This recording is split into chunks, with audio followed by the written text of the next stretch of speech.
This is our first chapter of biology, food, where does it came from. So our session plan to complete this chapter will be in this manner. Firstly, we will deal with the topic food, where we understand what is food, and the second topic will be why do we need food, what are the purpose why we are taking the food, and what are the function of food. And the third topic will be variety of food, as we are taking varieties of food daily in our daily life and every time. So why, what are the purpose, what are the importance of taking varieties of food, that we will cover in this particular topic. Next topic will be food ingredients. So what are the different ingredients using which we are making our food. And the fourth topic will be sources of food.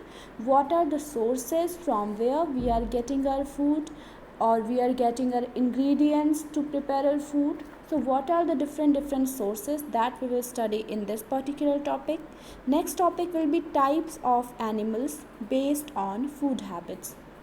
Now, on what sources the different animals are dependent for their food purpose, that we will study in this topic. So those different animals on their basis of food habit are herbivores, carnivores and omnivores. About these different type of animals, organisms, we will study in detail further. Next topic will be different parts of a plant. What are the different parts of a plants which are edible and from which we are getting our food material, that we will cover in this particular topic. And the last topic of this chapter will be some important definition. Here we will get to know about some important definition of this chapter. Now let's proceed with the very first topic of food. So in this picture, as you can see, variety of tasty foods. So if I'll ask that what do you understand by food, then we can define food as the component that we consume and which provide the nourishment and energy to the body, that is actually known as food. So we can say all the food material, all the components which we are consuming and we are getting nourishment from that food material, from that component, that will be known as food. For example, you can take many examples of food material. For example, rice, chapati, curry, fruits, vegetables and many more food items in you can take it from your daily lives also. So if I take the example of kheer as a food material, then how can you tell me how we prepare kheer, or how our mother prepare kheer for us? Basically, he prepare kheer by using some amount of milk, sugar, of course, rice and nuts.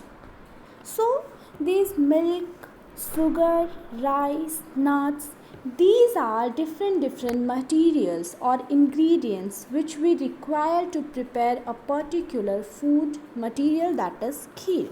So we can say that ingredients are those material which is required to prepare a food item. For example, here also you can see sambar. Sambar is a food material, and to prepare the sambar we need basically two ingredients, that is vegetables and spices. So we can say that sambar is a food material and vegetables and spices are ingredients which we require to prepare our sambar.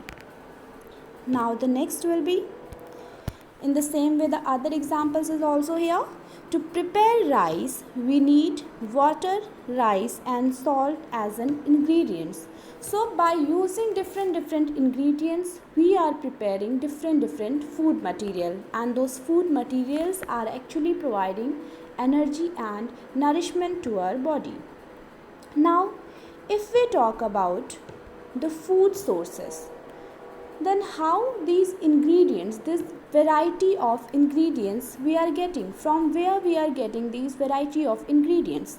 So we can say that these variety of ingredients we are getting either from plants or from animals. As in this picture you can also see that these are variety of food, and all of these food are either obtained from plants or from animals. So basically we can say the source of our food materials are either plant or animals.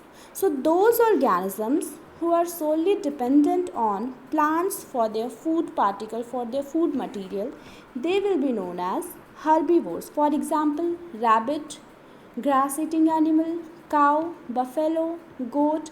So these all are actually dependent on plants for their food. So that's why they all are known as herbivores. Have you seen ever any cow eating some flesh or meat or any animal product? No, we don't see it, because these rabbit, goat, these grass eating animals are dependent only on plants for their food purpose. So we can say that they are herbivores. And those organisms who are dependent on animals for their food purpose, they are known as carnivores. For example, lion, tiger. So these are some animals who are dependent only on animals for their food purpose. So they will be known as carnivores.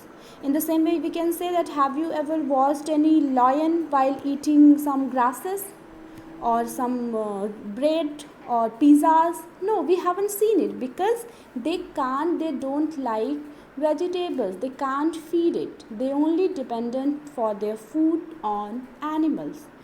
In the same way, sometimes we see some organisms are dependent on both plants as well as animals for their food purpose. For example, us, as we are dependent on the food material which we are obtaining either from plant or animals, both. So that's why humans and many other organisms are an example of omnivores. So we can say those animals, those organisms who are dependent for their food on both plants and animals, they will be known as omnivores.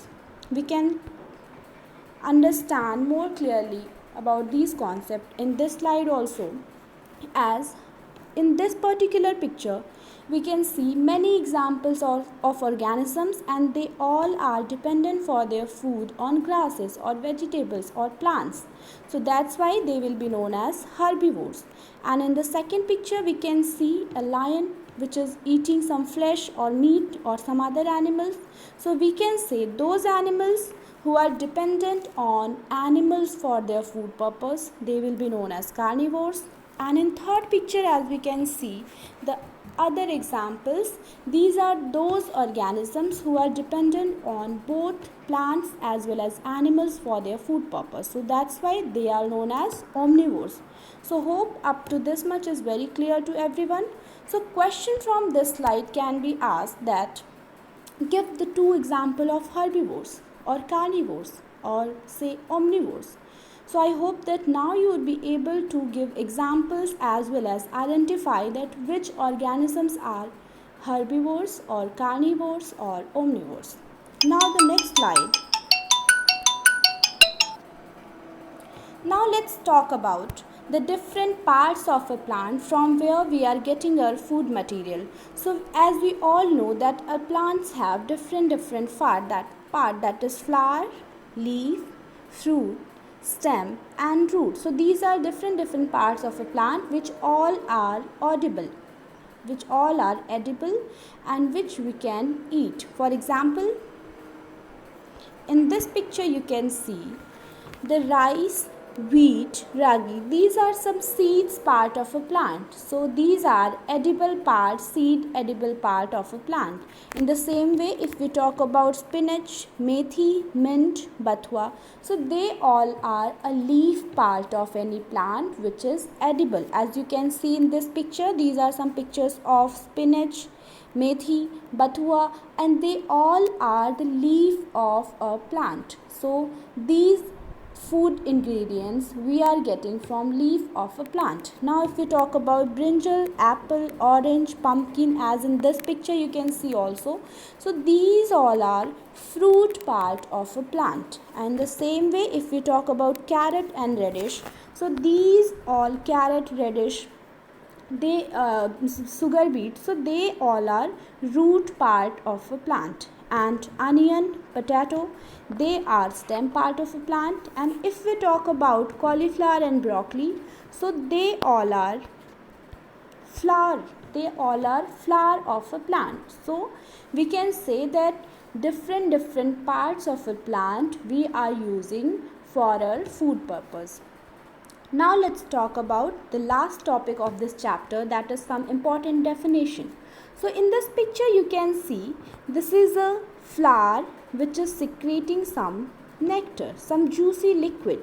So this juicy liquid is known as nectar, and it is taken as a food material by this honeybee. And this honeybee, after taking this juicy nectar, they are producing honey in honeycomb. So we can say, if we are asked to define nectar, we can say the juicy sweet liquid which is secreted from flower is called nectar, and it is sucked by bees and is converted into honey by them. So if question is asked that whether nectar is a plant product or animal product, so can you tell me what the nectar is a plant product or animal product? Of course, as we can clearly see here that this nectar is a plant product as it is secreted from the flower.